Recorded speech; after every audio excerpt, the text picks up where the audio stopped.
Before I get started with this commentary, I have to give a shout out to one of my subscribers. Shout out to Tildar12 for informing me of this story that led to this Triple P today in a live that I did on this past Monday. So, we are about to take a trip all the way to Jasper County, Indiana, where we are following the story behind this individual by the name of Matthew Huttle. Matthew Huttle was an individual who was involved with the January 6th insurrection that happened at the Capitol back in 2021. Of course, he was arrested and charged and all of that good stuff with all the others, and just like the rest of them, got pardoned by Trump on his first day as president after his inauguration. Fast forward a couple of days, he ended up getting into an altercation with a cop, and it didn't end well for him. But it did end badly for him at the same time. But let's go ahead and get into it. An Indiana man recently pardoned by President Donald Trump for storming the Capitol on January 6, 2021 is dead after being shot by a sheriff deputy while allegedly resisting arrest. Isn't that interesting? That's the same thing they like to tell black people to stop doing, yet for some reason we keep hearing more and more stories when it comes to them.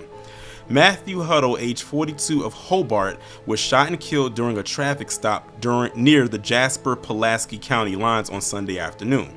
A deputy with the Jasper County Sheriff's Department pulled Huttle's vehicle over on State Road 14 at approximately 4:15 p.m.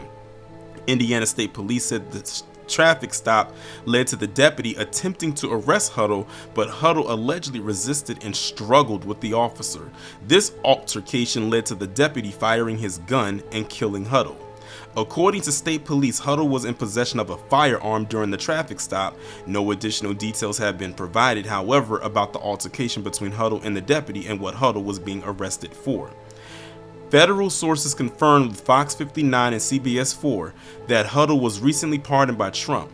Huttle and his uncle Dale of Crown Point were arrested for taking part in the January 6 U.S. Capitol riots. Matthew Huttle ended up being tracked down and arrested in Boise, Idaho. The FBI said Huttle was inside the Capitol for roughly 10 minutes but remained on the Capitol grounds for several hours. "I have no regrets and I will not say I'm sorry," Dale Huttle said about him and his nephew Matthew taking part in the riot. Both Huttles were sentenced for storming the Capitol. Matthew was sentenced to 6 months in federal prison, followed by 12 months on supervised release. His prison term ended on July 17, 2024, according to federal records.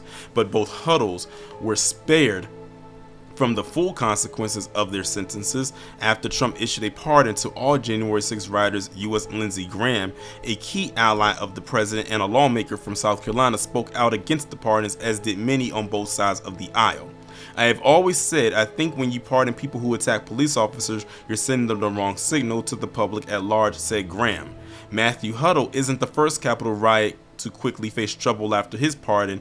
Last week, a Florida man who took part in the January 6th riot was arrested on federal gun charges 1 day after he was pardoned. Indiana State Police are leading the investigation into the police-involved shooting that ended with Huttle's death. The deputy who pulled the trigger has been placed on leave during said investigation, as it is standard policy. Hey, it is what it is. If he wasn't resisting arrest, then he wouldn't be in the predicament that he's in now. That's exactly what they tell us. And I have a feeling that as time goes on, more stuff, I'm not gonna say stuff like this, like how this scenario played out, is gonna happen, but I'm saying more people who got pardoned, is gonna be some stuff that's gonna come out about him. Just like they mentioned about the guy who got rearrested literally the day after he got pardoned for a whole separate charge. And I have a video coming about that, so stay tuned. But yeah, I mean, what else is there to say except this?